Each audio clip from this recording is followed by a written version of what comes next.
Back with Frankie Corrado. Frankie, Leon Draisaitl gave us what he called the most boring answer when asked about his future with Edmonton. He's got 1 year left on his deal before becoming an unrestricted free agent. The fact that the Oilers lost in the Cup Final and didn't win it, does that make it more or less likely that Leon Draisaitl resigns?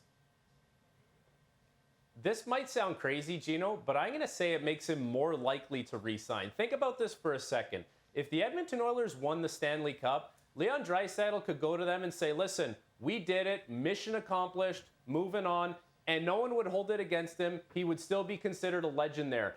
But I have a feeling there's a little unfinished business there with Connor McDavid, especially what that team went through this season. We've seen pictures and clips of them on the bench, how tight they are. They train together in the summer.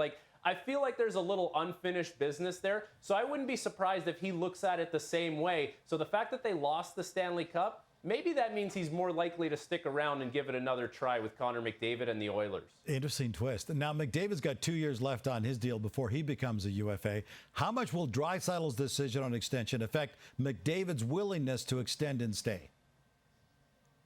See, I don't know, because even if Draisaitl moved on somewhere else, doesn't mean that McDavid would be going and playing with Draisaitl. You just want to know that you have an opportunity to win, or you have a team that gives you a chance. You have players around you that are really good and propel your team. So I don't know if it necessarily hinges exactly on what Leon Draisaitl will do, but it is going to be important for Connor McDavid as he chases a Stanley Cup to put himself in the best possible position to do so. If that's in Edmonton, that's great. If that has to be somewhere else, then maybe it does become somewhere else. Time will tell. But one thing is for sure, all the great ones, Gino, they won Stanley Cups. Connor McDavid will be chasing a Stanley Cup for his career. When you said possibly somewhere else, Oiler fans started cringing already.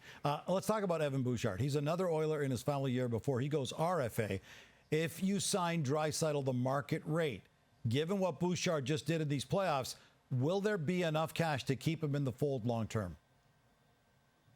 There better be. That's one of those things where you have to see this coming. The guy just had an 80-plus point season. The guy had, more than 30 points in the playoffs. You have to know that there's going to be a lot of money allocated to this player. Does he make you a better team or a worse team? He makes you a much better team, and he's a very special talent. There's not a lot of defensemen in the league that can do what Evan Bouchard does. So, yeah, you have to find a way, even if Draisaitl's making a ton, McDavid's going to be making a lot. You find a way to get Bouchard every penny he deserves at market value, and you figure the rest out later. It may not be the best recipe for team building because there's not going to be a ton of money left over, but I just don't know how you have those players who continually do well in the playoffs and you move off of them for other options. I think you have to find every way to keep those guys at market value and then figure out the rest if you're Edmonton. As you alluded, Bouchard led all defensemen with 32 points in these playoffs. That's twice as many as the next closest defenseman in this postseason.